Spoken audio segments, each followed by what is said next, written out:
Vamos então para o nosso estudo do livro Ação e Reação, de André Luiz, Psicografia do Chico, capítulo 12, Dívida Agravada. Nós estudamos no nosso capítulo anterior o templo e o parlatório.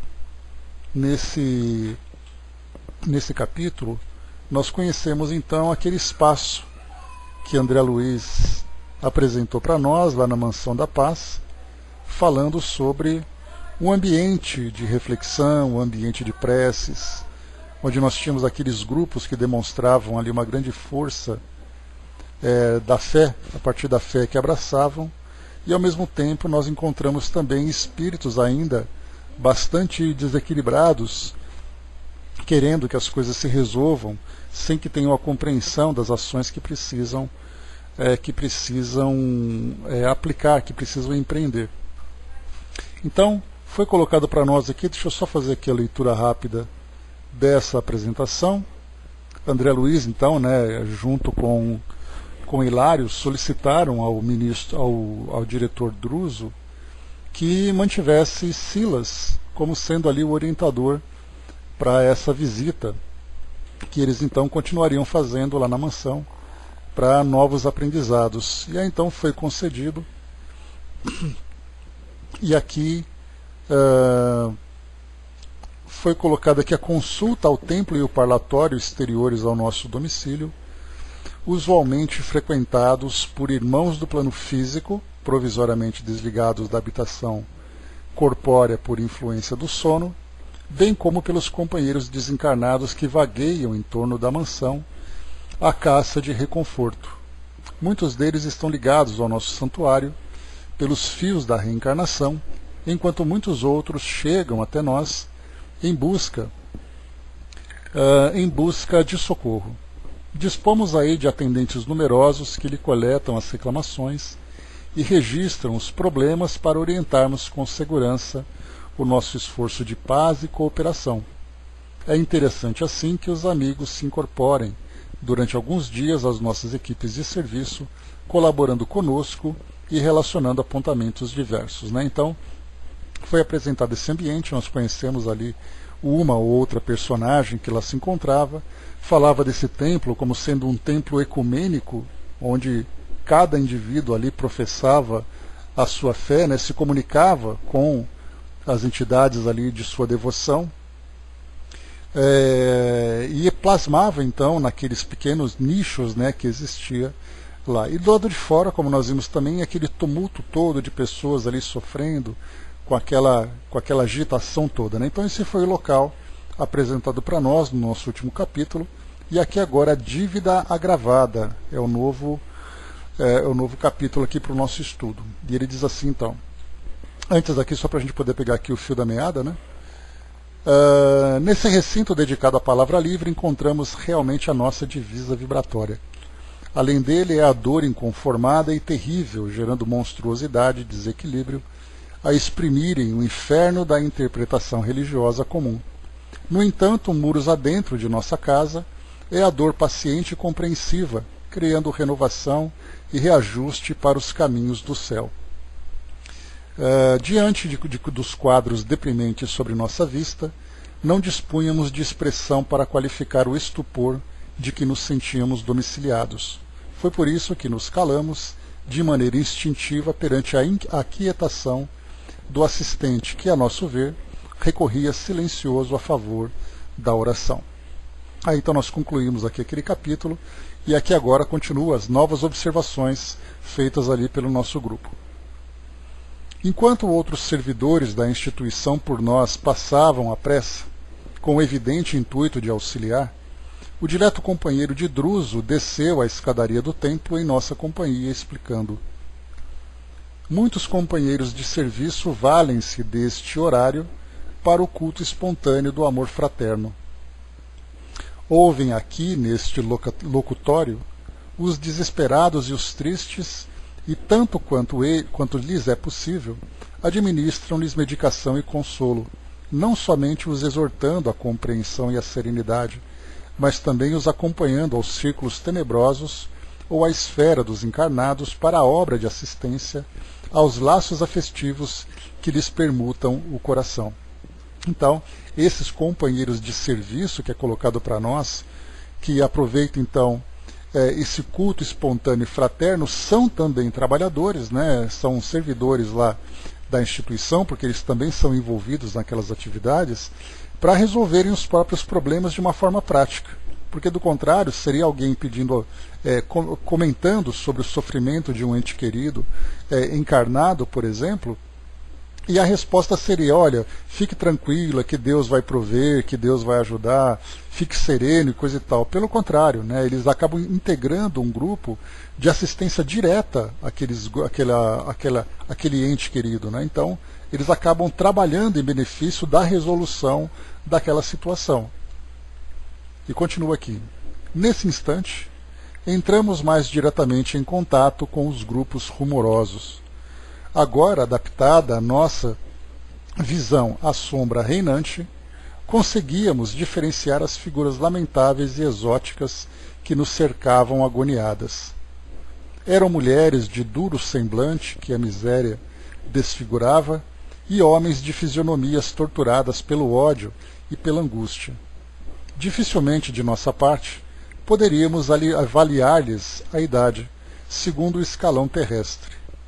O infortúnio deles convertera-os em fantasmas de amargura, quase a irmaná-los integralmente no mesmo tipo de configuração exterior. Muitos mostravam mãos semelhantes e ressequidas garras, e em quase todos o olhar enraivecido ou medroso revelava a dolorosa fulguração da mente que desceu ao poço da loucura. Aqui eu acho que nós, somente imaginando, né, nesses filmes onde a maquiagem é muito bem produzida, ou então estimulando aqui a nossa imaginação, é possível imaginar as características físicas dessas pessoas por aquilo que André Luiz coloca para nós. A idade física, comparada aqui com a Terra, não pode ser definida pela deformação que eles apresentam, todos eles com o mesmo tipo de configuração exterior, mostrando para nós aqui mãos semelhantes a ressequidas garras. Dá para a gente ter uma ideia, né? Naqueles filmes que mostram para nós esses seres pavorosos, né? Então é assim que André Luiz coloca para nós: olhares enraivecidos ou medrosos, né? Quando nós conhecemos esse ambiente exterior, a Mansão da Paz, foi falado para nós dos tipos de espíritos que lá estavam. A grande maioria espíritos muito perversos, ou espíritos ali com grandes débitos morais, que lá se encontravam por afinidade. Então dá para a gente ter uma ideia do grupo de que nós estamos falando, né?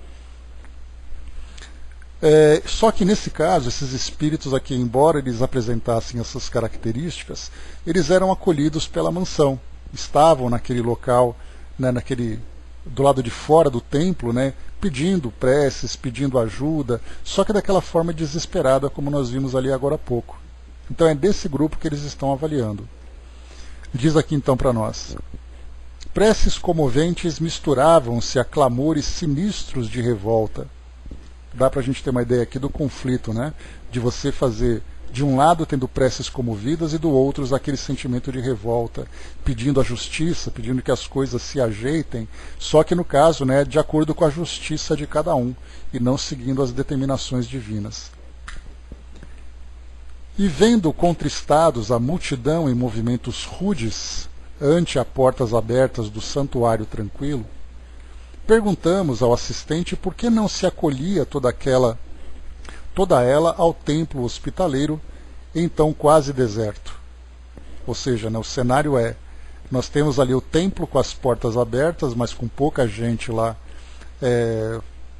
fazendo ali as suas demonstrações de fé, e a porta do lado de fora, aquele tumulto todo. Então a pergunta é: por que essas pessoas não são levadas para dentro para ser devidamente tratadas? A gente já pode, como foi colocado no início lá do capítulo anterior, ou melhor, aqui no final desse capítulo que nós lemos no último estudo, a diferença vibratória que existe entre dentro do santuário, daquele templo, e do lado de fora, com aquela perturbação toda. Então existe ali aquela desarmonia, né, aquela distonia entre um ambiente e outro. E é o que nós vamos ver aqui então, veremos. Silas, contudo, designando a entrada do edifício que vínhamos de deixar, fixou a portaria radiante, que da forte penumbra mais se nos afigurava um túnel aberto para a luz, e esclareceu. Efetivamente, reportam-se vocês à medida desejável. Entretanto, apenas ingressam no recinto sagrado quantos lhe podem suportar a claridade com o respeito devido. Quase todos os irmãos que se congregam nesta praça trazem mutilações que a perversidade lhes impôs, ou são portadores de sentimentos tigrinos que petições comoventes mal encobrem, e com semelhante disposições não resistem ao impacto da claridade dominante, dosada em fotônios específicos a se caracterizarem por determinado teor eletromagnético, indispensável à garantia de nossa casa. Muitos de nossos irmãos aqui desarvorados clamam com a boca que anseiam pelas vantagens da prece na intimidade do santuário. No entanto, por dentro, lá estimariam tripudiar sobre o nome sublime de nosso Pai Celeste, no culto à ironia e à blasfêmia. Para que não tumultuem a atmosfera divina que nos cabe oferecer a oração pura e reconfortante, recomendam nossos orientadores que a luz permaneça graduada contra distúrbios e prejuízos facilmente evitáveis. Nós vimos aqui, esse relato a respeito de uma diferença luminosa, mas que na verdade nós estamos tratando aqui de uma diferença vibracional também. Então não é simplesmente, já que a claridade é muito forte, eu poderia entrar com os olhos fechados, por exemplo. Na verdade, o próprio bem-estar do espírito, sentindo essa diferença vibratória, seria para ele insuportável. Então nós tratamos não apenas de algo físico relacionado à luminosidade, mas nós falamos em termos vibracionais, que é algo também que nós até sentimos, podemos até fazer um paralelo com aquilo que nós sentimos aqui no mundo físico, diante de determinadas companhias, onde nós sentimos ali uma atração ou uma repulsão, num ambiente que nós frequentamos, um ambiente que traz para nós um bem-estar ou um mal-estar. Só que no plano espiritual, o que nós temos lá é algo que traz essas mesmas características, mas de uma forma muito mais potencializada, fazendo com que o indivíduo realmente sinta naquele ambiente uma sensação insuportável. Então é isso que nós devemos observar, não apenas com relação a essa luminosidade, já que até mesmo no plano espiritual, essa ideia de luz representa uma diferença vibratória. Então espíritos de luz, um ambiente luminoso, e nós temos ali os espíritos que vivem nas trevas, espíritos trevosos, até mesmo essa ideia que é transmitida para nós dessa diferença no plano espiritual, se nós fixarmos apenas com essa visão superficial com relação ao ambiente claro ou ao ambiente escuro, nós deixamos de valorizar exatamente essa diferença vibratória que existe entre eles. A Jane colocou, forma pensamento, só que agora pode ver um ângulo completamente diferente, sim, de uma forma muito mais clara. Hilário espantado considerou, bom dia, Dudu. Significa isso que somente a sincera compulsão da alma entrará em sintonia com as forças eletromagnéticas imperantes no recinto. Exatamente assim é, confirmou o interlocutor. Nossa instituição permanece de braços abertos à aprovação e ao sofrimento, mas não à rebeldia e ao desespero. De outra sorte, seria condená-la ao aniquilamento e ao descrédito na região atormentada em que se localiza. Bom dia, Osmar. Então vimos assim que o trabalho da instituição é exatamente esse acolhimento, mas é um acolhimento àqueles espíritos que mostram uma predisposição a essa transformação e ao auxílio que vai ser oferecido. Do contrário, rebeldia e desespero, esses espíritos não apresentam ainda condições. Até porque a gente lembra, claro que numa condição, numa comparação um tanto diferente, aquilo que aconteceu com André Luiz quando ele chegou nas regiões umbralinas, que ele descreve para nós lá no primeiro capítulo de Nosso Lar. Quando ele fala para nós ali, que ele teve, numa ideia do que aconteceu com ele, ele teve que chegar no fundo do poço para ser acolhido. Só que no caso dele, sendo um espírito comum, um espírito que viveu situações comuns no nosso dia a dia aqui na vida do mundo material, ele então teve que chegar naquele desgaste moral de sofrimento, que aquele sofrimento não se comparava em nada no sofrimento que acontece nessas regiões. É por isso que mesmo que esses espíritos estejam nessa condição tão deprimente, nessa condição tão desequilibrada, ainda há um fundo do poço para chegar. E André Luiz, mesmo na sua pior condição, não chega na melhor condição que existe nesse ambiente vibratório. Só para a gente ter uma ideia do que é estar naquelas regiões umbralinas e ser acolhido em nosso lar lá no hospital, e estar nessa região de grande perturbação e ser acolhido na mansão da paz. Então esses espíritos aqui, por piores que eles estejam, ainda são resistentes a todo tipo de mudança. Então o poço dessa região, o poço é muito mais fundo do que aquele poço que André Luiz chegou. São aqueles espíritos que têm que chegar naquele desgaste moral total e começar a demonstrar essa predisposição. E continua, vamos lá. Nesse ponto da conversação, fomos interrompidos por dezenas de braços ressequidos a implorarem socorro. Observem então, né? Braços ressequidos implorando socorro. Então eles estavam pedindo ajuda, mas são aqueles tipos de pedidos que nós já vimos em outras passagens.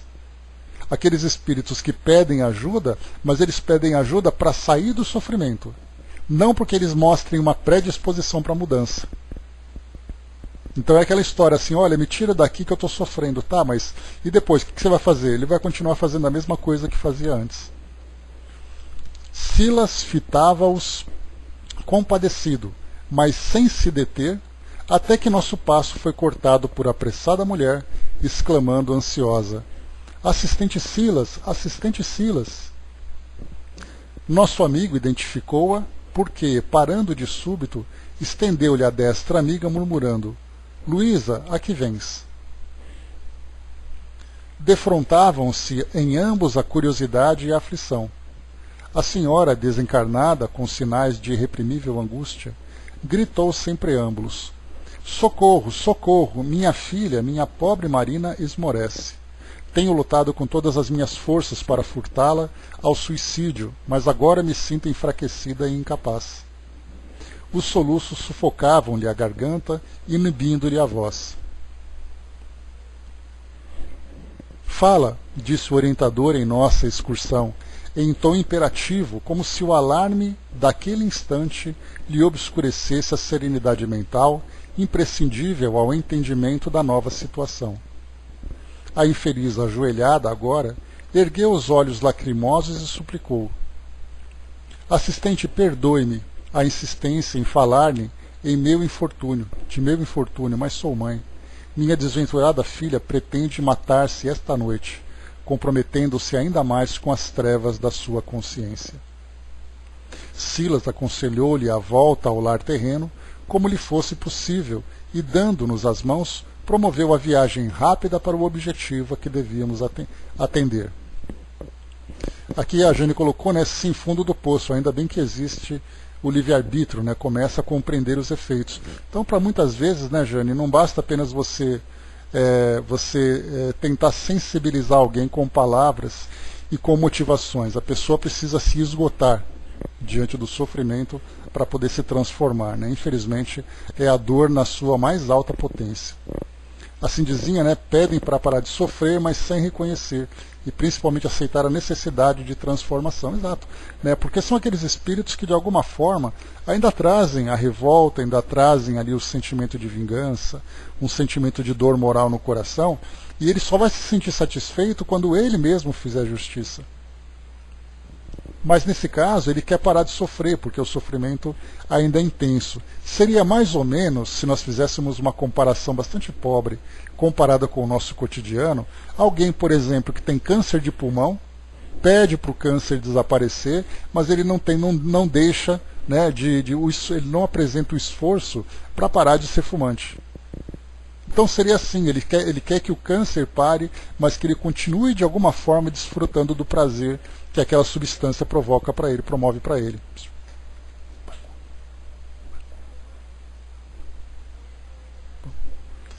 Então, o que a gente faz nessa pequena comparação, dá para a gente ter uma ideia do que é aquilo que nós vemos hoje.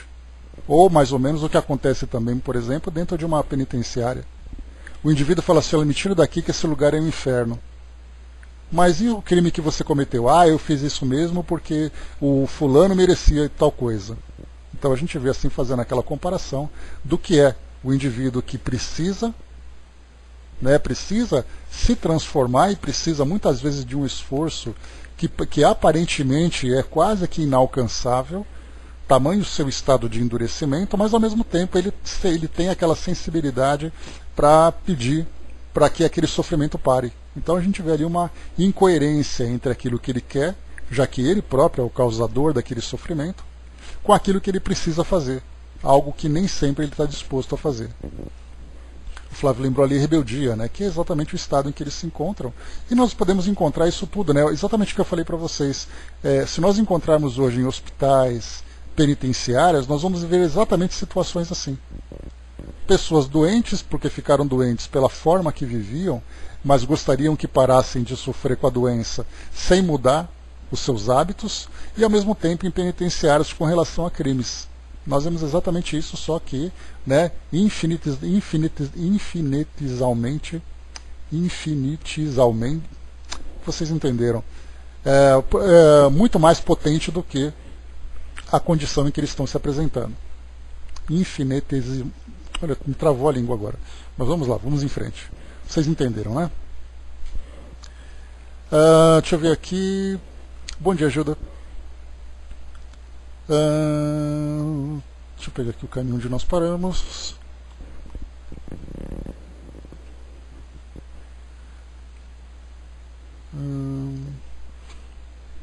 Tá, então ela comentou aqui, nesse trecho: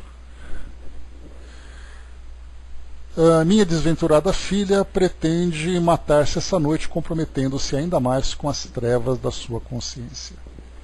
Silas aconselhou-se a volta ao lar terreno, como lhe fosse possível, e, dando-nos as mãos, promoveu viagem rápida para o objetivo a que devíamos atender.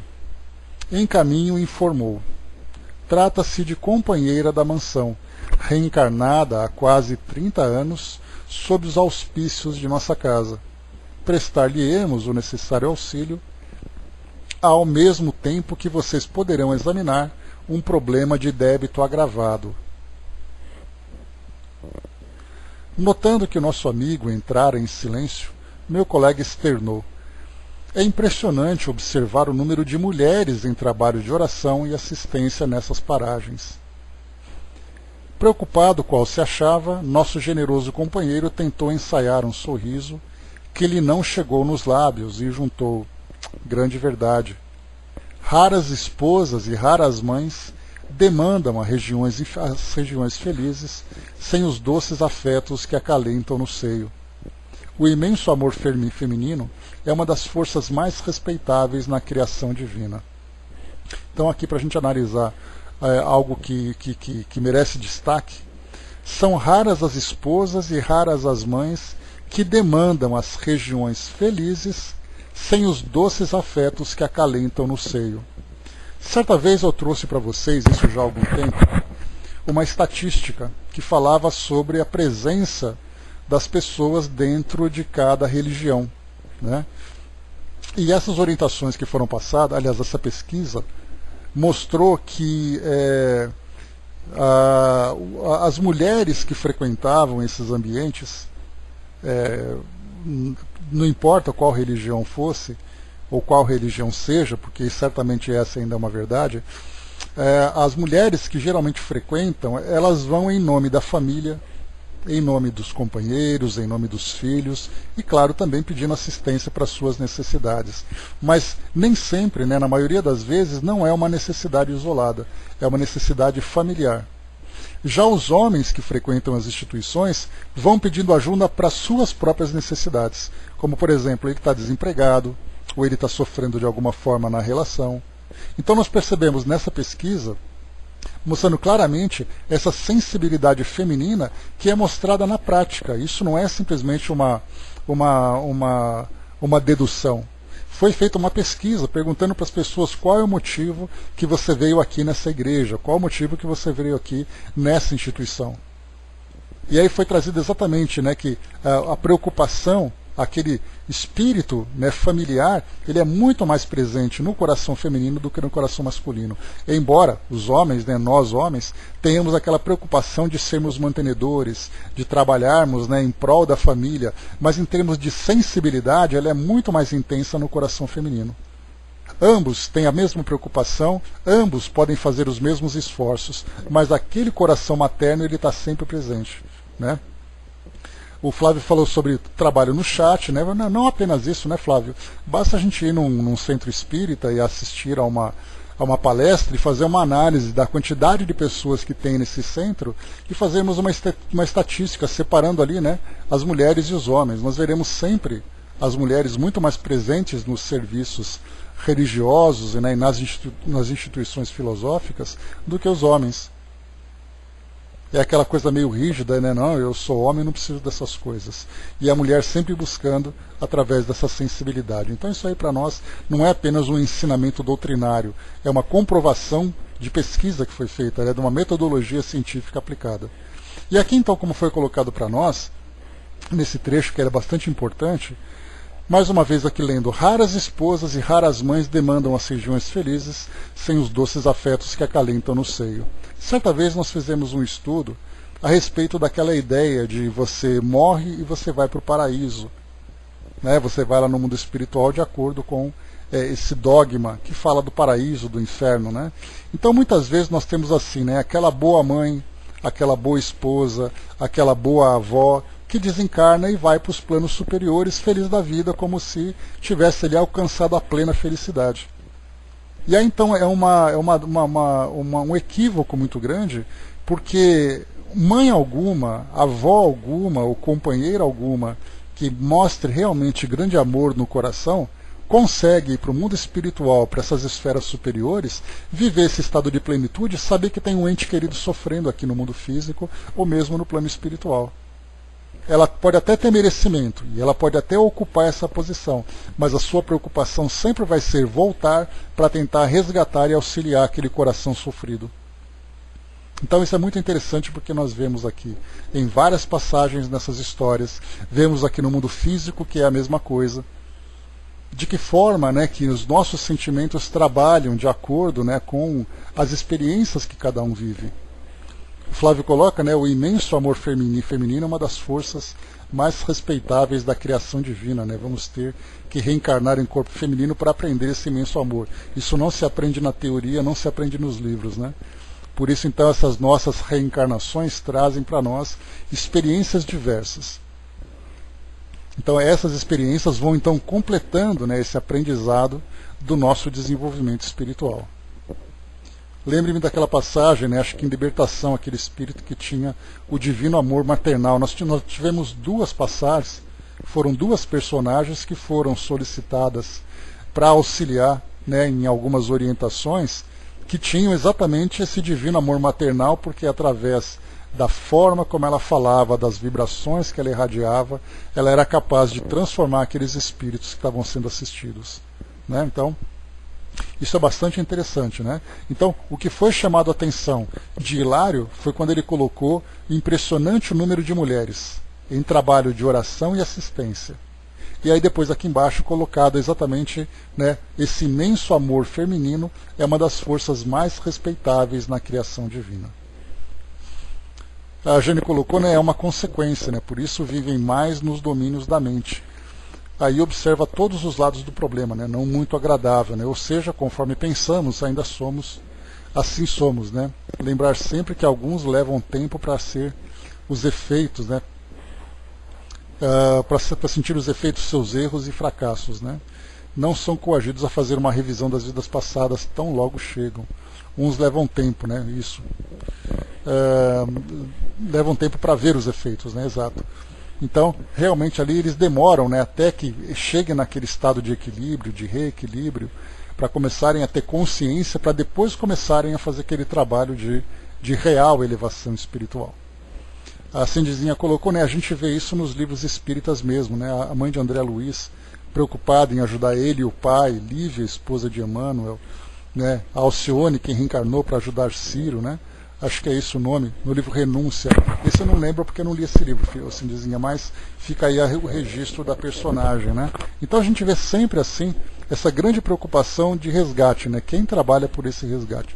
Claro que nós temos ali a personalidade masculina ou a personalidade feminina trabalhando em prol, né, daquele amor incondicional, mas a gente vê que esse sentimento feminino ele é muito mais expansivo do que o sentimento masculino, que é mais acanhado, que é mais restrito, né, às suas necessidades pessoais, geralmente. E continua, vamos lá. Todavia, não houve mais tempo para qualquer outra divagação. Renúncia de Emmanuel. Eu lembro que há 2000 anos, 50 anos depois, Ave Cristo, e depois tem Renúncia também, né? Então acho que são esses livros que vão formando ali aquela história toda de Emmanuel. Todavia não houve mais tempo para qualquer outra divagação.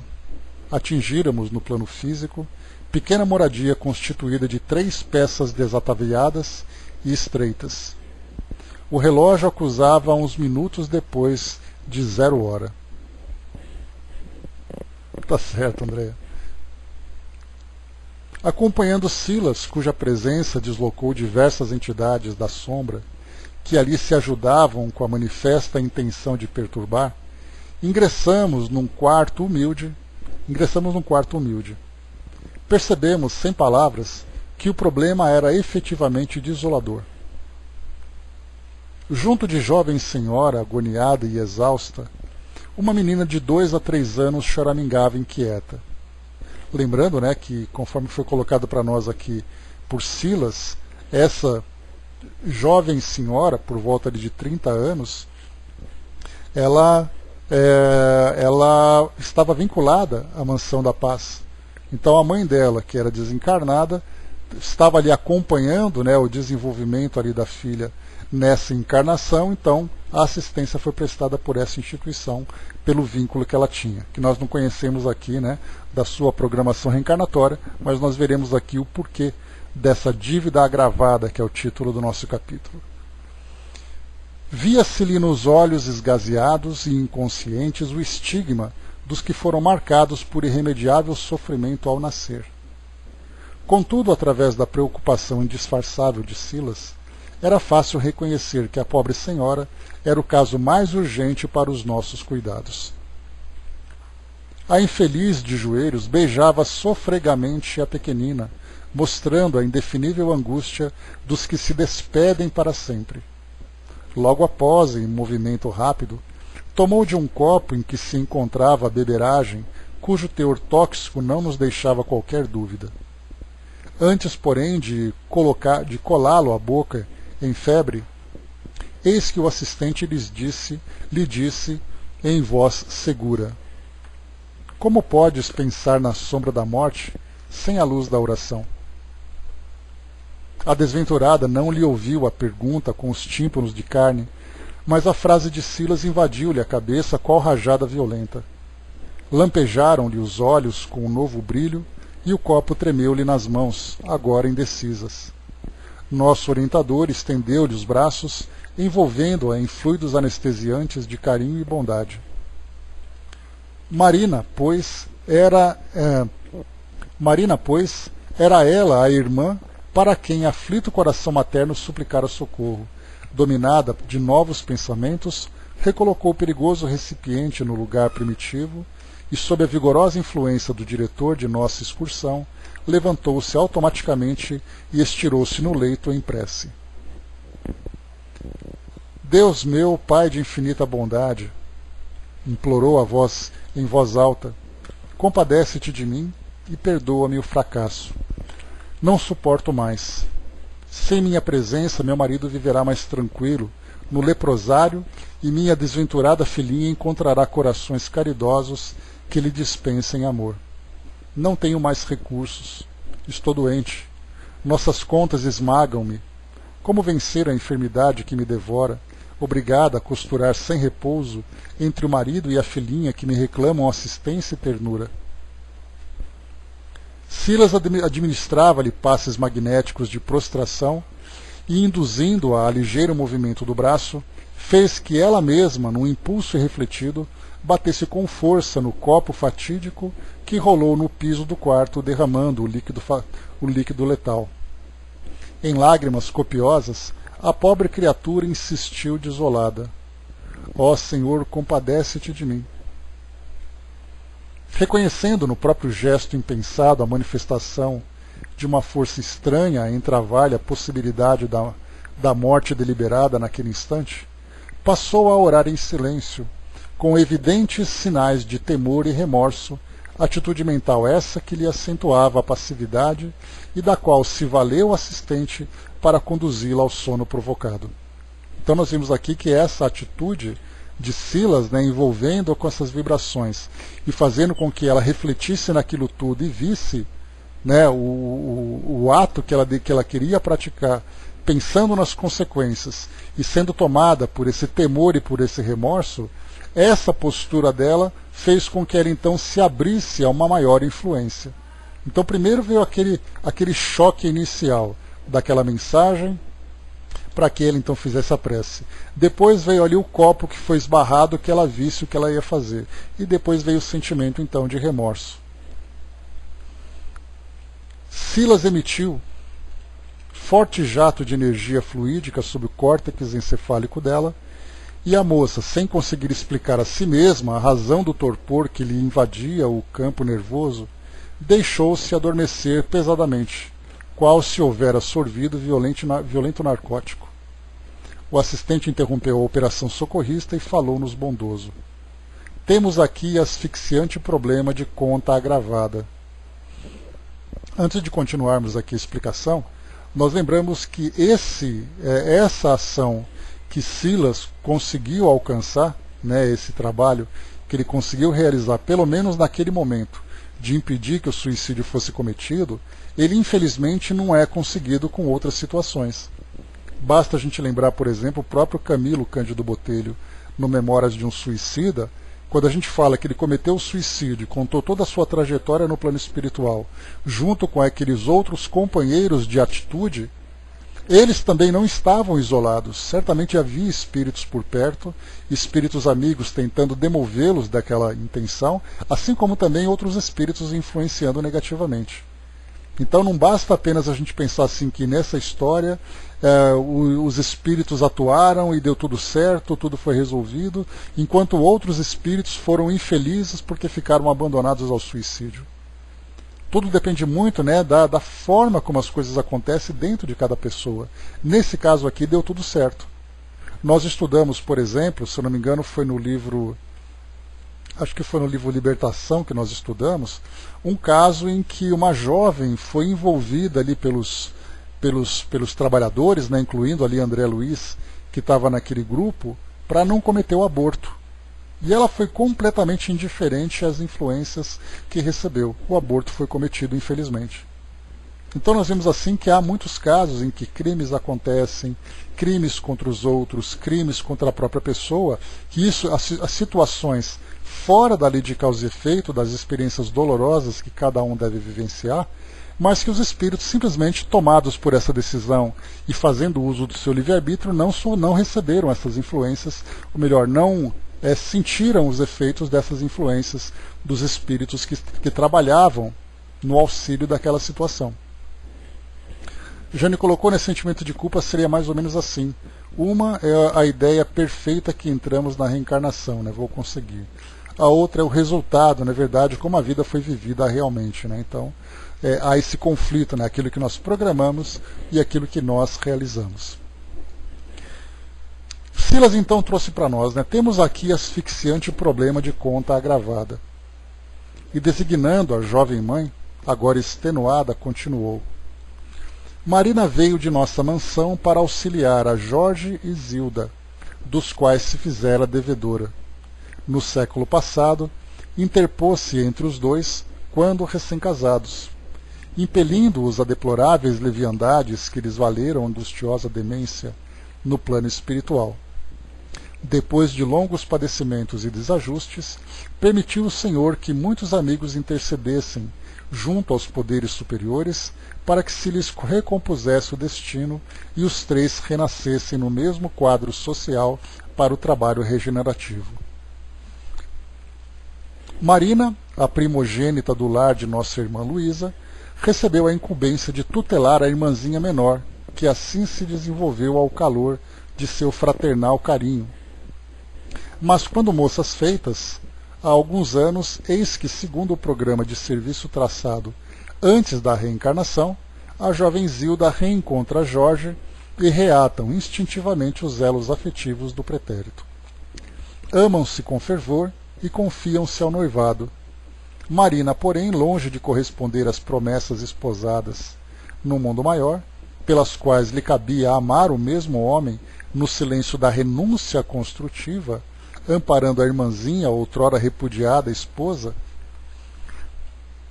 nas lutas purificadoras que a atualidade lhe ofertaria, passou a maquinar projetos inconfessáveis, tomada de intensa paixão. Completamente cega e surda aos avisos da sua consciência, começou a envolver o noivo da irmã em larga teia de seduções e, atraindo para o seu escuso objetivo o apoio de entidades caprichosas e enfermiças, por intermédio de doentios desejos, passou a hipnotizar o moço, espontaneamente com o auxílio dos vampiros desencarnados, cuja companhia aliciara sem perceber. Então, olha, interessante aqui esse detalhe, aliciando esses espíritos desequilibrados, esses vampiros desencarnados, sem perceber, simplesmente a lei de atração, colocando os dois ali na mesma faixa vibratória, né? Colocando ela e o grupo na mesma faixa vibratória. E Jorge, inconscientemente dominado, transferiu-se do amor por Zilda à simpatia por Marina, observando que a nova afetividade lhe crescia assustadoramente no íntimo, sem que ele mesmo pudesse controlar-lhe a expansão. Decorridos breves meses, dedicavam-se ambos a encontros ocultos, nos quais se comprometeram um com o outro na maior intimidade. Zilda notou a modificação do rapaz, mas procurava desculpar-lhe a indiferença à conta do cansaço no trabalho e dificuldades na vida familiar. Todavia, em faltando apenas 2 semanas para a realização do consórcio, surpreende-se a pobrezinha com a inesperada e aflitiva confissão. Jorge expõe-lhe a chaga que lhe excrucia o mundo interior. Não lhe nega admiração e carinho, mas desde muito reconhece que somente Marina deve ser-lhe a companheira no lar. A noiva preterida sufoca o pavoroso desapontamento que a subjuga e aparentemente não se revolta, mas, introvertida e desesperada, consegue na mesma noite o entendimento, a dose de formicida com que põe termo à existência física. Alucinada de dor, Zilda desencarnada foi recolhida por nossa irmã Luísa, que já se achava antes dela em nosso mundo, admitida na mansão pelos méritos maternais. A genitora desditosa rogou o amparo de nossos maiores.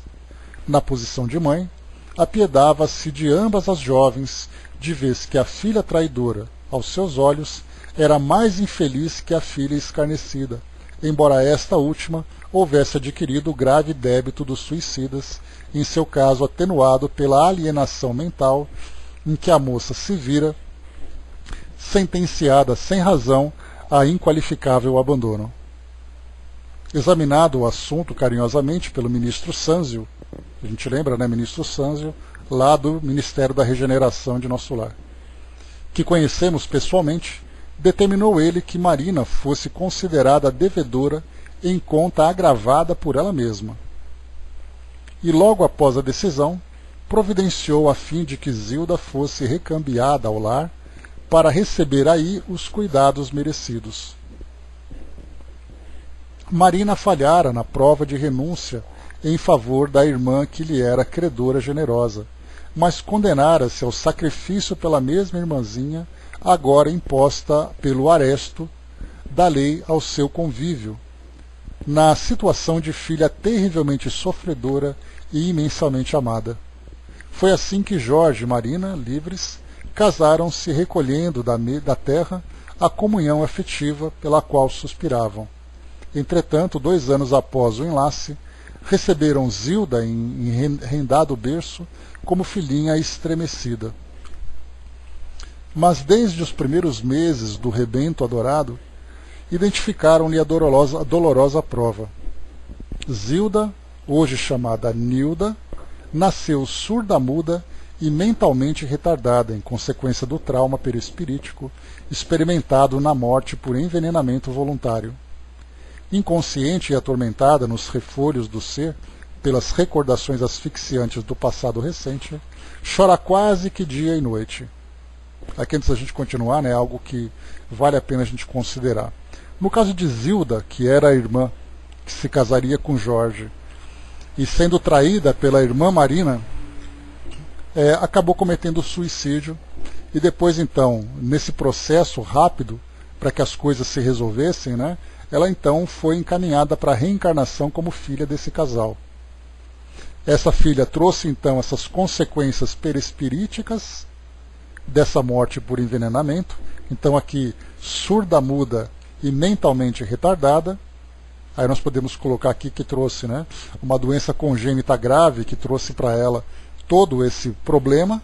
Mas mais do que isso, que eu queria chamar a atenção de vocês aqui, é que embora ela fisicamente trouxesse as consequências do ato da desencarnação, do suicídio, ela trazia também as lembranças, as ideias que continuavam presentes. Bom dia, Iri. Porque é aquilo que a gente sempre comenta nos estudos sobre suicídio. Eu gosto bastante de destacar esse ponto, que é importante para a gente também, principalmente para nós espíritas, quando nós estudamos um caso em que alguém comete suicídio ou alguém que pretende cometer suicídio, a primeira coisa que nós pensamos é o sofrimento no mundo espiritual, naquela condição que foi trazida para nós lá no livro Memórias de um Suicida. O tal Vale dos Suicidas, a deformação perispiritual, uma nova reencarnação trazendo as sequelas físicas e fluídicas do ato que foi cometido anteriormente, coisa e tal.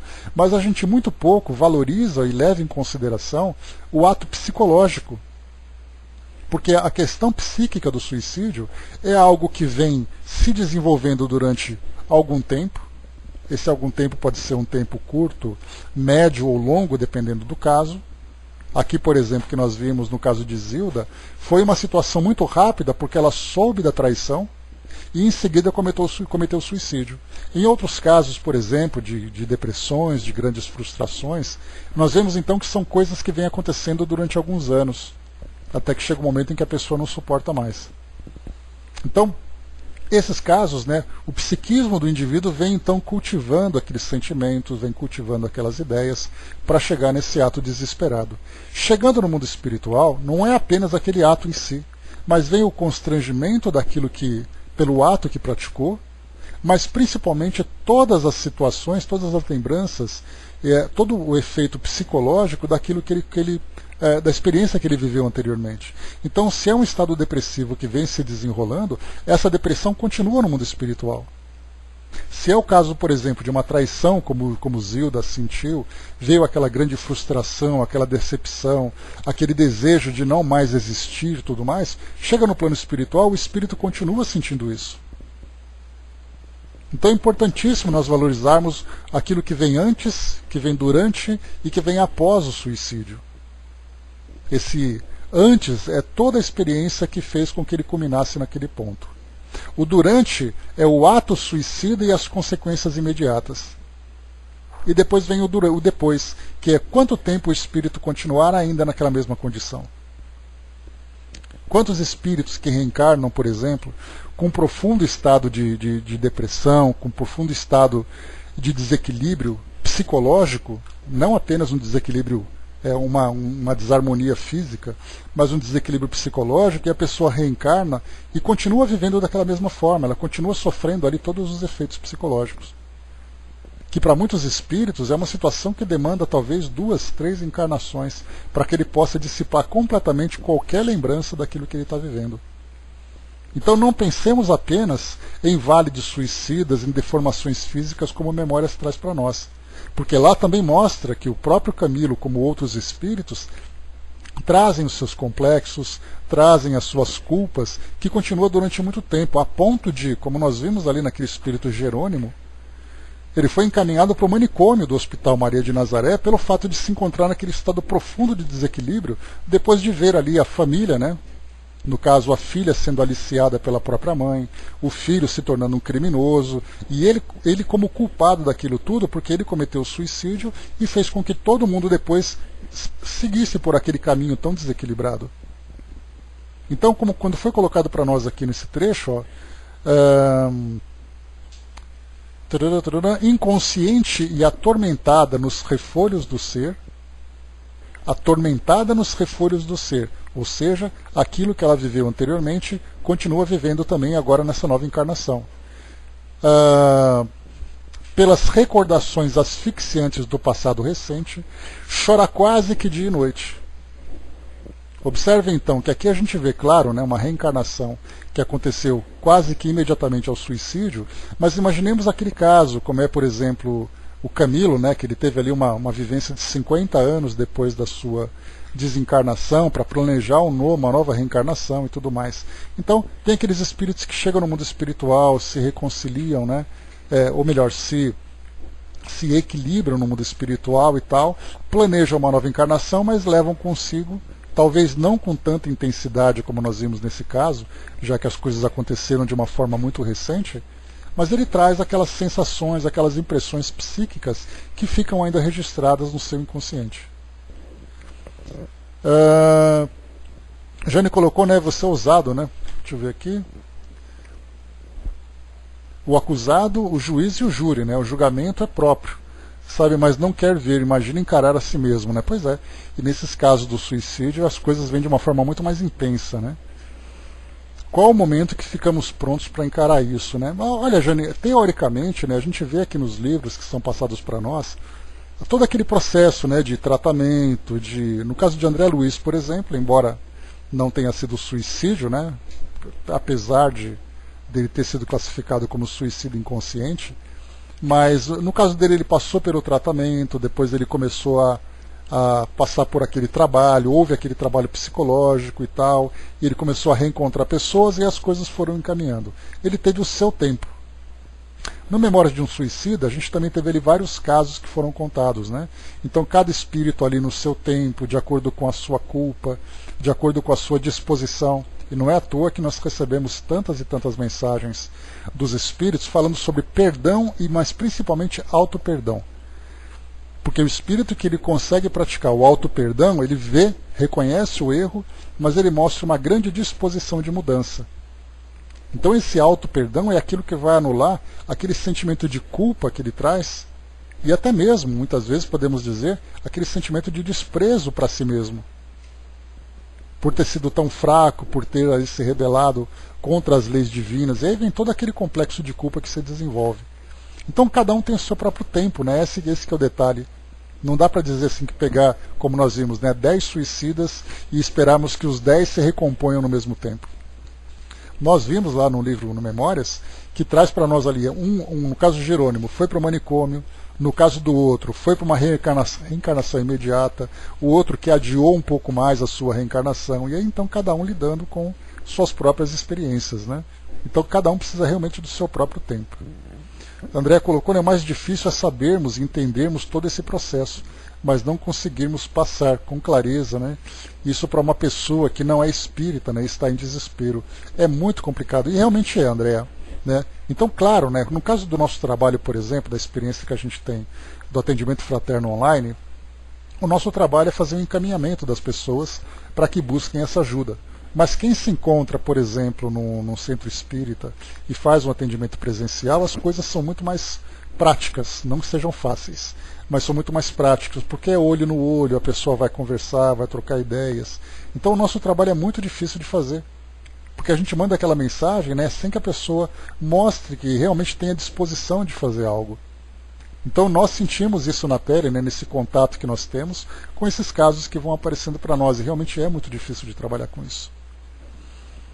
A Jane colocou, né, lembrar, encarar a si mesmo novamente, né, somos ainda hesitantes. Né, e não é encarar novamente apenas, né, mas é encarar nessa nova condição tão desequilibrada, né, Janine? Perceber assim, né, eu fiz isso porque eu desisti, aí depois o espírito vai lembrar do que ele fez anteriormente, do planejamento reencarnatório que foi elaborado, e depois somar com o ato atual que ele fez. É uma bola de neve que vai assim, né? Ou melhor, é um processo de implosão, né? As coisas vão caindo em cima dele uma após a outra e vai ficando cada vez mais difícil. É realmente algo bastante problemático. E aqui nesse caso, né, o detalhe que nós observamos também, que vale a pena, que Kardec mesmo, lá no Livro dos Espíritos, quando fala, né, sobre essa experiência da autodestruição, né, do suicídio, ele pergunta para os espíritos se a loucura seria um atenuante para o ato suicida. E os espíritos disseram que sim. Então há tanto aquela loucura, como também aquele desequilíbrio provocado por um processo obsessivo que leva uma pessoa ao suicídio. Então há um atenuante nesse caso, porque a pessoa não fez isso deliberadamente. Ela fez numa situação em que ela não tinha condições de pensar com clareza. Embora muitas vezes a situação toda tenha sido criada por ela própria, mas naquele momento capital, ela não tinha ali aquela clareza, aquela lucidez para fazer isso. Foi um desespero que ela foi tomada, como foi o caso, por exemplo, de Zilda. No momento em que ela se sentiu traída, o chão dela desapareceu. E nessa situação ela não sabia o que fazer, cometeu suicídio. Então sim, ela tem responsabilidade. Mas tem esse atenuante também.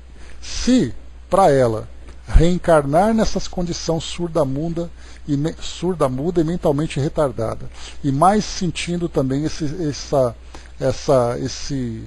dor pela frustração que ela vivenciou, tudo isso ela vem passando, né, nessa circunstância, pelo merecimento que ela teve, pelo fato de ter esse atenuante. Imaginemos se ela tivesse feito isso de uma forma culpada, de uma forma direta, de uma forma intencional realmente. Como seria para ela? Continua para nós aqui, vamos em frente. Só quis abrir esse parêntese para a gente perceber a complexidade desses casos, né? Quanto mais sofre, porém, mais ampla ternura recolhe dos pais que a amam com extremados desvelos de compaixão e carinho. A vida corria-lhes regularmente, não obstante atribulada pelas provas naturais do roteiro, quando, há meses, Jorge foi apartado para o leprosário, onde se encontra em tratamento. Desde então, entre o esposo doente e a filhinha infeliz, Mariana, em seu débito agravado, padece o abatimento em que a encontramos, martelada igualmente pela tentação do suicídio. Aqui, quando a gente fala então sobre o débito agravado, é exatamente pelo fato dela ter planejado nessa nova encarnação fazer parte daquele grupo, ela, a irmã e então Jorge, que seria ali nesse caso o amante dela no passado, mas ela deveria sentir ter esse sentimento por ele, mas aplicando a renúncia em benefício da irmã e do jovem, para que aquele amor se desenvolvesse da forma como deveria se desenvolver no passado. Mas ela então, tendo essa fraqueza, ela acabou novamente interferindo na relação deles. E mais do que isso, a irmã cometeu suicídio por causa dela. Então nós vimos ali duas situações que ela criou. Ela não teve força suficiente para resistir àquela tentação daquele sentimento desequilibrado que teve no passado, e mais do que isso, ela foi responsável direta, embora a irmã tivesse o livre-arbítrio, mas como eu falei para vocês, teve o atenuante, né, do desequilíbrio que ela vivia naquele momento, ela foi responsável direta pelo suicídio. Então olha só as coisas como foram se desdobrando. E agora ela queria fugir dessa situação tão dolorosa com o ato do suicídio. Dá para a gente perceber o abismo que ela ia se precipitar.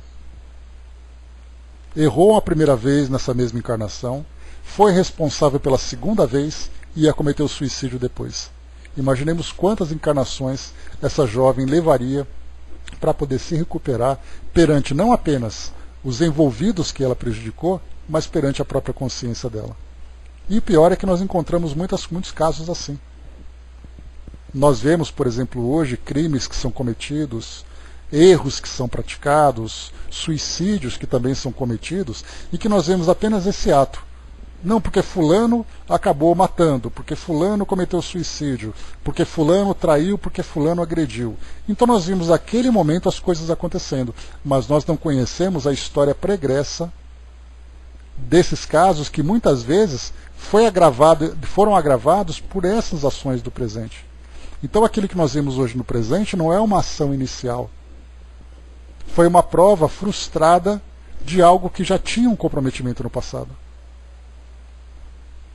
E aí a gente começa a ver, né, que nesse estudo linear que a gente vai vendo da vida de cada espírito, né, encarnação após encarnação, as experiências que ele alcança, que ele vivencia, suas conquistas, suas quedas, e as coisas vão se desenrolando para chegar naquilo que nós vemos hoje.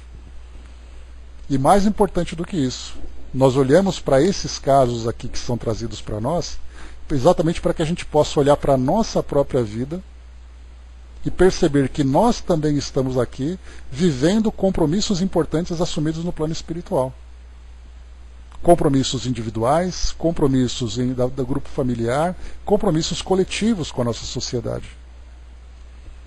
E quando nós pensamos assim, que nós gostaríamos de que tudo isso acabasse, que as coisas se transformassem, ou então que a gente deixasse essa restrição moral que a doutrina espírita nos apresenta, né, para que a gente possa conter os impulsos inferiores e que a gente possa viver a nossa vida à vontade, a gente lembre sempre disso, né? Que o erro já foi cometido lá atrás. Essa é uma oportunidade de correção. Se nós não aproveitarmos agora, será o agravamento daquilo que nós já fizemos. Eis aí o grande despertar da nossa consciência. Silenciou o assistente. Achávamos-nos, eu e Hilário, assombrados e comovidos. O problema era doloroso do ponto de vista humano. Contudo, encerrava precioso ensinamento da justiça divina.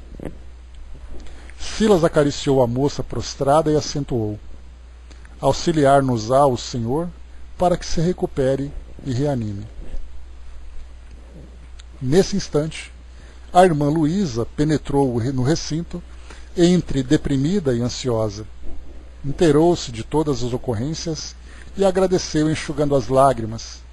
Silas, no entanto, interessado em conduzir o socorro até o fim, administrou novos recursos magnéticos à mãezinha debilitada, e então presenciamos um quadro inesquecível.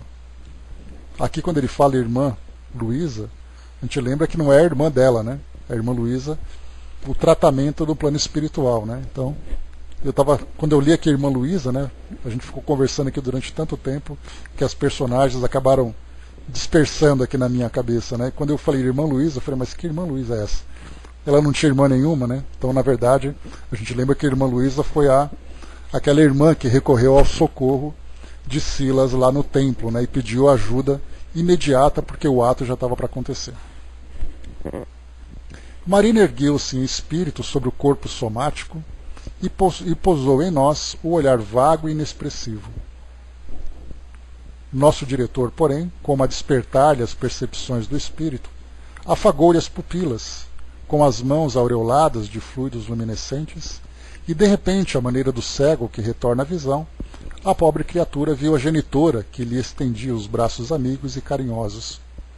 Com lágrimas a lhe correrem dos olhos, refugiou-se-lhe no regaço, gritando de alegria: Mãe, minha mãe, pois és tu? Luísa acolheu-a docemente no colo afetuoso, qual se o fizesse a uma criança doente, e, mal reprimindo a emoção, falou-lhe triste: Sim, filha querida, sou eu, tua mãe. Rendamos graças a Deus por esse minuto de entendimento.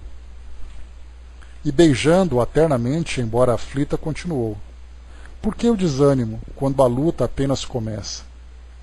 Ignoras que a dor é nossa custódia celestial?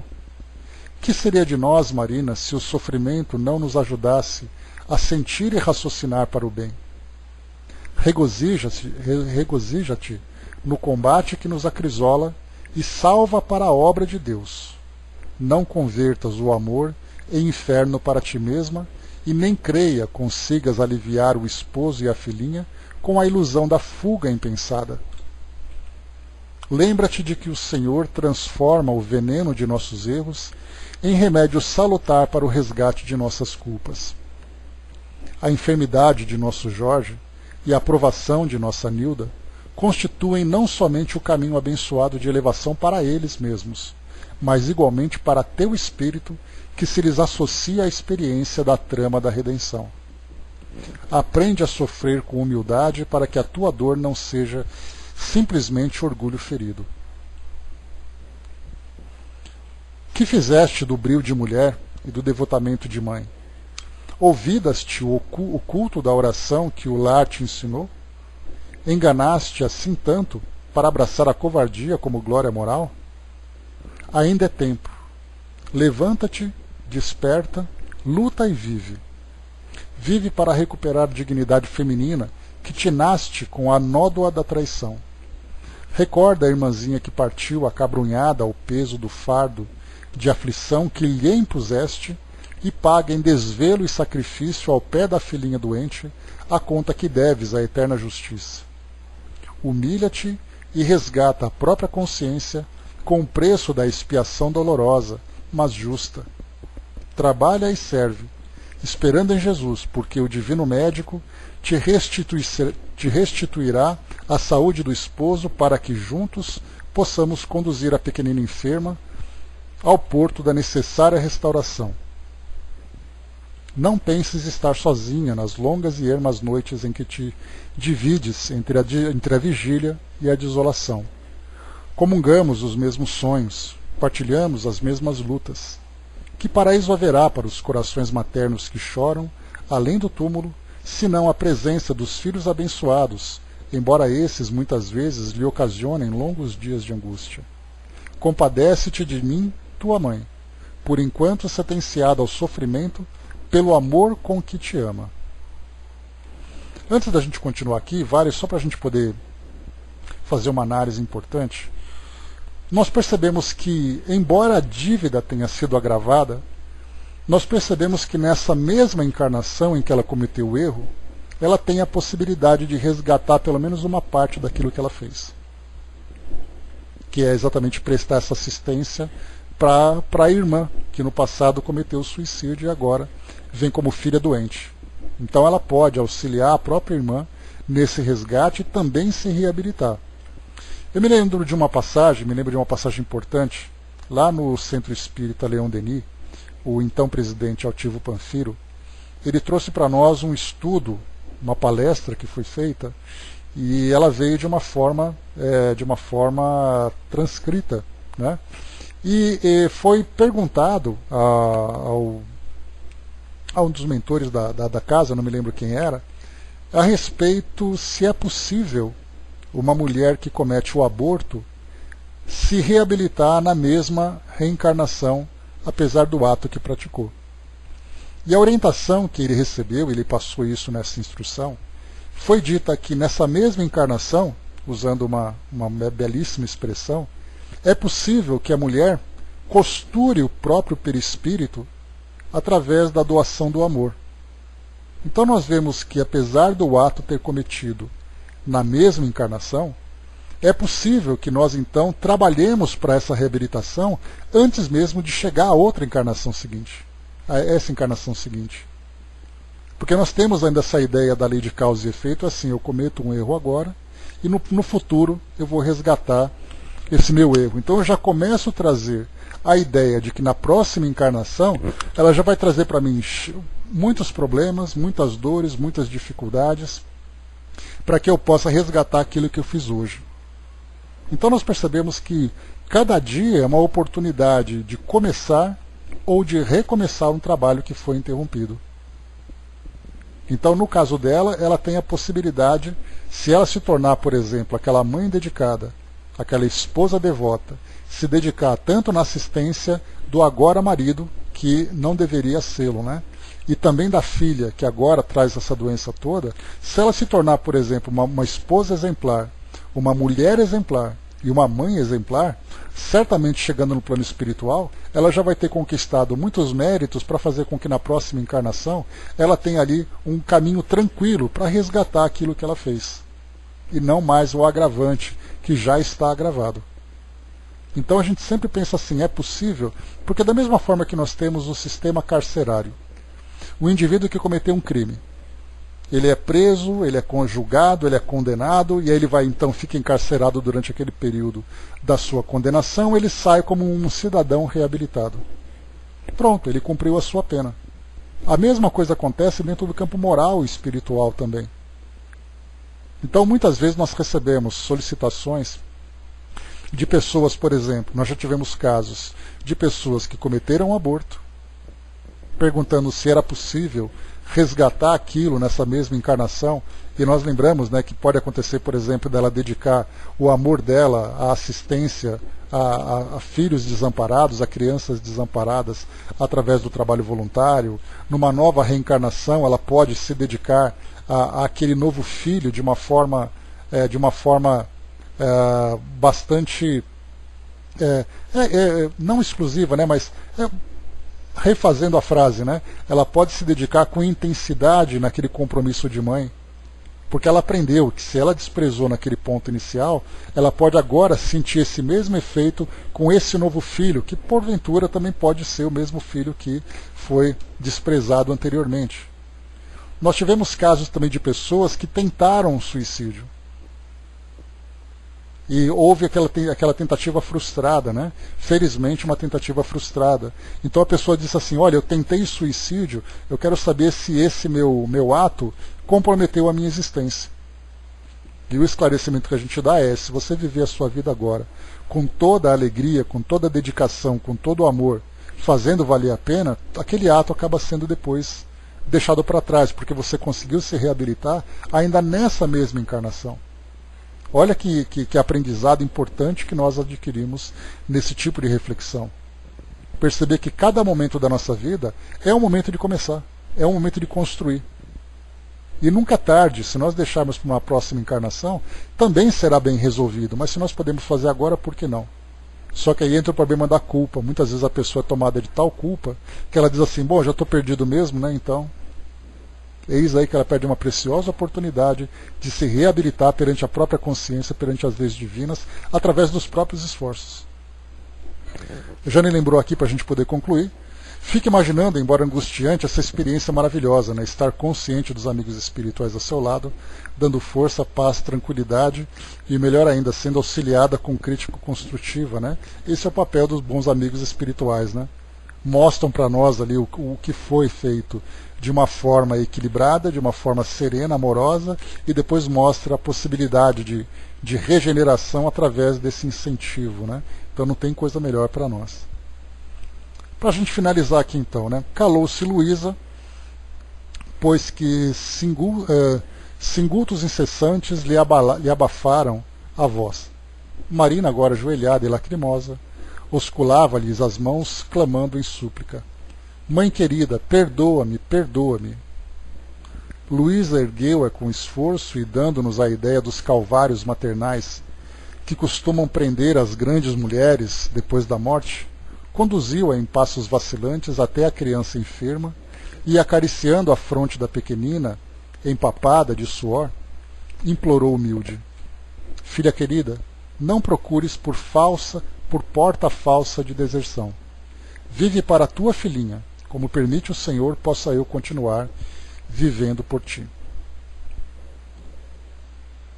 A moça renovada rojou-se sobre a menina triste, mas como se a emotividade daquela hora lhe sufocasse a mente desperta, foi repentinamente atraída pelo corpo de carne, como o grânulo de ferro pelo ímã, e vimos-la acordar em pranto copioso, bradando inconsciente. Minha filha, minha filha! O assistente, respeitoso, despediu-se de Luísa e afirmou, louvado seja Deus, nossa Marina ressurge transformada. Afastamo-nos sem palavras. Lá fora, no céu, nuvens distantes coroavam-se de luz aos clarões purpúreos da aurora, e de alma embriagada de reconhecimento e esperança, meditei na infinita bondade de Deus, que faz raiar depois de cada noite a bênção de novo dia. Então, aqui cravando no nosso horário, conseguimos aqui então fechar esse nosso estudo, né? E foi possível então ver para nós aqui como é importante nós entendermos esse processo da lei de causa e efeito. né? Porque nós lemos simplesmente causa e efeito. Você faz, você paga. Você constrói, você recebe o merecimento. E nós esquecemos de todos os detalhes, né, que existem, vamos dizer assim, nas cláusulas de toda essa lei que nós não compreendemos ainda. Aí nós aprendemos com relação ao tempo, com relação ao método, com relação à intensidade de cada situação. Então nós vemos assim no nosso caso, que temos ali as nossas experiências pessoais e podemos olhar para o mundo também dessa forma, percebendo quantas ações são criadas de formas positivas e negativas e quantas reações estão sendo vivenciadas de formas positivas e negativas por irmãos que caminham cegamente pelo mundo, sem terem essa compreensão dessa realidade espiritual que nos envolve. E esse é o grande aprendizado que a doutrina espírita traz para nós nesse capítulo tão valioso, né? Mostrando para nós esse complexo mecanismo divino que vai sempre nos conduzir para o nosso crescimento. O Jane colocou, né, ótimo estudo, né? Tem uma mensagem que diz assim, né, deve colocar os óculos do otimismo para ver de perto e os óculos da fé inabalável para ver de longe, né? Temos que tirar a cegueira espiritual, né? Com certeza sim, né, Jane? E a Cindizinha colocou, né, uma causa pode ter zilhões de efeitos diferentes, né? Vai depender da história de cada espírito, sem dúvida nenhuma. E quanto mais esclarecimento a gente vai adquirindo com os estudos que nós temos, né, a respeito da realidade espiritual, mais rápido as coisas vão se resolvendo. Porque a tendência é que com o passar do tempo e com o nosso amadurecimento, os nossos erros, vamos dizer assim, acabem se tornando cada vez menos intensos. Então lembra daquela lixa que eu falei para vocês? A gente vai então tirando aquela parte mais grossa, com aquelas lixas mais dolorosas, e a gente vai então vivendo com essas lixas mais leves. Embora hoje a nossa encarnação muitas vezes apresente desafios, hoje, a forma como nós estamos vivendo, mostra que vai ser a última vez que nós teremos uma experiência tão difícil. Que a próxima vai ser mais leve, e a outra vai ser mais leve, apesar dos deslizes que nós ainda apresentemos, mas a tendência é fazer com que as coisas se tornem cada vez mais simples, cada vez mais fáceis de lidar, apesar das nossas imperfeições ainda. Então é isso, meus amigos. Encerrando por aqui o nosso encontro de hoje. Fechamos aqui o nosso capítulo número 12, dívida agravada, e vamos